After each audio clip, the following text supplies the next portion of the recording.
بسم اللہ الرحمن الرحیم۔ السلام علیکم۔ آج 25 جنوری بروز سوموار ہم بات کریں گے نون لیگ کا آج اجلاس ہوا ہے، پارلیمانی جو پارٹی ہے اس کا اجلاس ہوا ہے۔ مجرمہ مریم نواز بھی پارلیمنٹ ہاؤس پہنچی ہوئی تھیں، اس کے اوپر بھی بات کریں گے۔ عمران خان کی طرف سے اور وزیر اعظم پاکستان کی طرف سے بڑی اہم کامیابی سامنے آئی ہے، وہ بھی میں آپ کے ساتھ شیئر کروں گا۔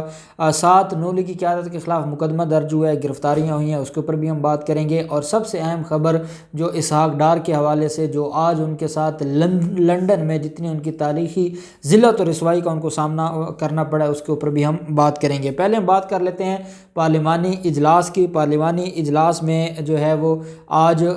جو سینٹ میں الیکشن لڑنے کا اعلان کیا گیا ہے، اور پاکستان مسلم لیگ نون بھی اب اس مقام پر آ پہنچی ہے کہ وہ نہ صرف ضمنی الیکشن لڑے گی بلکہ وہ سینٹ کا الیکشن بھی لڑے گی، اور جو استعفوں کا معاملہ تھا وہ گول ہو گیا، وہ ختم ہو گیا۔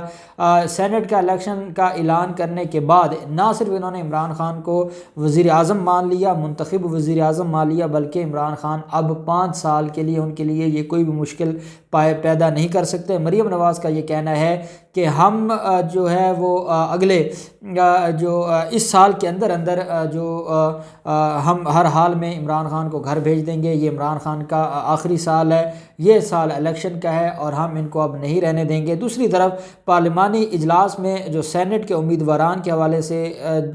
بڑی گفتگو ہوئی اور بڑی چیزیں سامنے آئی ہیں۔ 3 دن پہلے شہباز شریف کے ساتھ ملاقات ہوئی تھی ایک لیگی لیڈر کی جیل میں، اور وہاں پر جو ڈسکشن ہوئی کہ کیا مریم نواز جن لوگوں کو، اور وہ سارے اینٹی اسٹیبلشمنٹ جو لوگ ہیں ان کو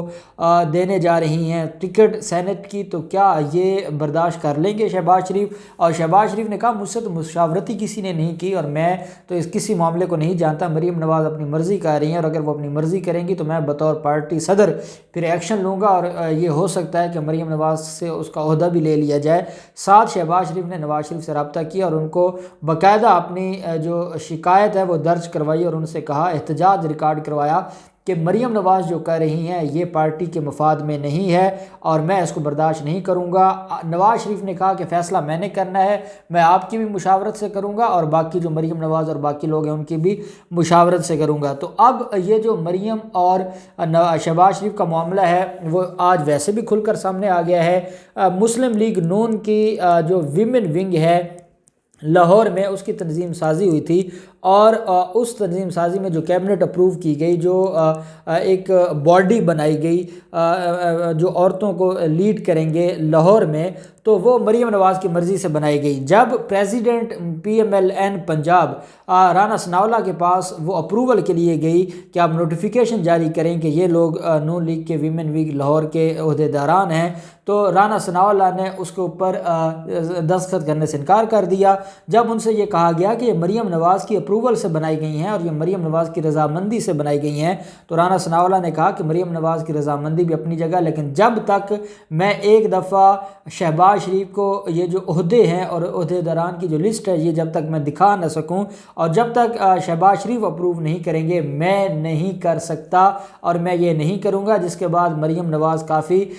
نواز نے غم و غصہ کا اظہار کیا رانا ثناءاللہ سے کہ آپ میرے احکامات کو نہیں مان رہے۔ رانا ثناءاللہ نے کہا میں آپ کے ہر احکام کو مانتا ہوں، لیکن مجھے شہباز شریف کی طرف سے جو ہے وہ منع کر دیا گیا ہے، اور انہوں نے کہا ہے کہ جو بھی تنظیم سازی اب ہوگی وہ ساری کی ساری ان کی مرضی سے ہوگی اور ان کے مشورے سے ہوگی۔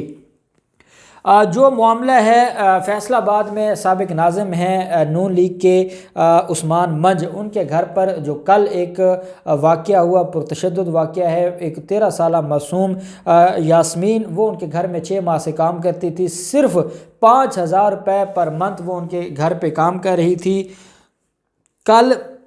کوئی برتن ٹوٹنے کا واقعہ ہوا ہے اور اس بنیاد پر جو عثمان منج ہے اس کی بیوی نے جو ڈنڈوں کے ساتھ تشدد کیا ہے معصوم بچی پر، پھر عثمان منج بھی اس میں شریک تھا اور ان کے خلاف آج مقدمہ درج ہوا تھا، اور عثمان منج کو تھوڑی دیر پہلے گرفتار کر لیا گیا ہے جو کہ مسلم لیگ نون کے ناظم ہیں، جبکہ رانا ثناءاللہ کا موقف سامنے آیا۔ یہ رانا ثناءاللہ کا جو فیصل آباد میں گروپ ہے اس کے بڑے رانا ثناءاللہ کے قریبی حلقوں میں سے ہیں، تو رانا ثناءاللہ پوری کوشش کروا رہے ہیں کہ وہ جو بچی ہے اس کی فیملی کے درمیان اور جو ملزمان ہیں ان کے درمیان پیچ اپ ہو جائے اور معاملہ کمپرومائز کی طرف چلا جائے۔ اور رانا ثناءاللہ نے یہ کہا ہے کہ وہ پارٹیوں کا آپس میں جو معاملہ ہے ان کا کوئی نجی معاملہ تھا اور اب وہ حل ہونے کو ہے، اور جو لوگ مسلم لیگ نون کا نام بدنام کر رہے ہیں وہ ناکام ہوں گے۔ رانا ثناءاللہ کہتے ہیں کہ عثمان منچ کا اس میں کوئی قصور نہیں ہے، یہ عورتوں کی غلطی ہے اور عورتوں کی آپس میں لڑائی ہے اور اس میں عثمان منچ کا کوئی قصور نہیں ہے، بجائے اس کے کہ یہ اس بات کے اوپر مذمت کرتے کہ وہ معصوم بچی ہے، 6 ماہ سے اس کو 5,000 روپے تنخواہ پر انہوں نے رکھا ہوا ہے، کام کرواتے ہیں، اور نہ صرف یہ چائلڈ لیبر میں آتا ہے بلکہ جو تشدد کیا گیا ہے وہ بڑا ایک ہینیس اوفینس ہے اور اس کے اوپر کارروائی ہونی چاہیے، لیکن کیونکہ ان کے لوگ ہیں تو انہوں نے ان کو بچانا ہے اور ان کو سیکیور کرنا ہے۔ دوسری طرف ہم دیکھتے ہیں لندن میں مفرور اسحاق ڈار، اب ان کی جو عزت ہے وہ گھر میں بھی نہیں ہے اور باہر بھی نہیں ہے، اور اسحاق ڈار اور نواز شریف، حسن نواز، حسین نواز، عابد شیر علی، یہ لوگ لندن میں باہر سڑکوں پر سر عام پھر بھی نہیں سکتے۔ وہاں پر جو پاکستان سے محبت کرنے والے لوگ ہیں وہ انتہائی دکھی ہیں، اور انہوں نے جو ملک کو لوٹا ہے، جو ملک کو نقصان پہنچایا ہے، اس بنیاد پر ان کے خلاف جو بڑی کارروائیوں کا مطالبہ کیا جاتا رہا ہے۔ تو آج جب اسحاق ڈار اپنے گھر پہنچے اور تب ایک پاکستانی ایک جو فیمیل ہیں انہوں نے نہ صرف بے عزت کیا ہے اسحاق ڈار کو اور کہا ہے کہ آپ لوگ حرام چرا کر آئے ہیں اور اب یہاں پر آپ عیاشی کر رہے ہیں، آپ نواز شریف کو تو بچا لیں گے لیکن اللہ کی بارگاہ سے کیسے بچائیں گے؟ جو بڑے بڑے جرائم کیے گئے ہیں آپ ان سے کیسے بچائیں گے؟ اسحاق ڈار تو منہ چھپا کر یہ مناسب نہیں کہتے ہوئے جو ہے وہ اپنے گھر میں چلے گئے، لیکن جو اسحاق ڈار کا بیٹا ہے اور ان کا ملازم ہے انہوں نے بدتمیزی کی عورت کے ساتھ، اور انہوں نے کہا کہ آپ کون ہوتی ہیں یہ بات کرنے والی، آپ کو کس نے یہ حق دیا ہے، اور ہم نے کوئی غلط کام نہیں کیا اور ہم نے کسی کا پیسہ نہیں لوٹا اور ہم بالکل بے گناہ ہیں۔ لیکن اس عورت نے ان کو نہ بددعائیں بھی دیں اور ان کو جو ہے وہ گالم گلوچ بھی کیا اور کافی ذلیل کیا، جو بات میڈیا پر اور سوشل میڈیا پر وائرل ہو گئی۔ عمران خان صاحب کی طرف سے اور وزیر اعظم پاکستان کی طرف سے آج کیبنٹ کا اجلاس تھا اور اس میں قبضہ مافیا کے خلاف جو ایکشنز ہیں ان کو تیز کرنے کا حکم جاری کیا گیا ہے۔ جو کل قبضہ مافیا کے خلاف کارروائی ہوئی تھی کھوکھر پیلس والوں کے خلاف، اس کے اوپر اپریشیٹ بھی کیا ہے پنجاب حکومت کو بھی اور جو عثمان بزدار CCPO لاہور۔ اب اس میں جو آج ڈیولپمنٹ ہوئی ہے، کیونکہ وزیر اعظم عمران خان نے یہ کہا ہے کہ ان لوگوں کے خلاف کارروائی تیز کر دی جائے، براڈ شیٹ معاملہ ہو، فورن فنڈنگ کیس ہو یا کھوکھر پیلس یا قبضہ مافیا کے خلاف جو کارروائیاں ہیں اس کے اوپر اپنا موقف تیز کیا جائے اور ان لوگوں کو بالکل بخشا نہ جائے اور ان لوگوں کے خلاف کارروائیاں کی جائیں۔ اور یہی وجہ ہے کہ آج جو کھوکھر برادران ہیں ان کے خلاف مقدمہ درج کر لیا گیا ہے۔ LDA کے ڈپٹی ڈائریکٹر ہیں محمد عمر، ان کی مدعیت میں یہ مقدمہ درج کیا گیا ہے اور اس مقدمے میں افضل کھوکھر، سیف الملوک کھوکھر، شفیع کھوکھر، فیصل سیف، بلال سیف، عمر سیف اور 150 نامعلوم افراد کو شامل کیا گیا ہے۔ پولیس نے ٹیمیں تشکیل دے دی ہیں، جو لوگ کل وہاں پر موجود تھے، جو ان کے ملازمین ہیں یا جو انہوں نے گلو بٹ منگوائے ہوئے تھے، 10 لوگ اب تک گرفتار ہو چکے ہیں اور باقی لوگوں کی گرفتاری کے خلاف چھاپے مارے جا رہے ہیں۔ اور پولیس نے جو ان کے خلاف مقدمہ درج کیا ہے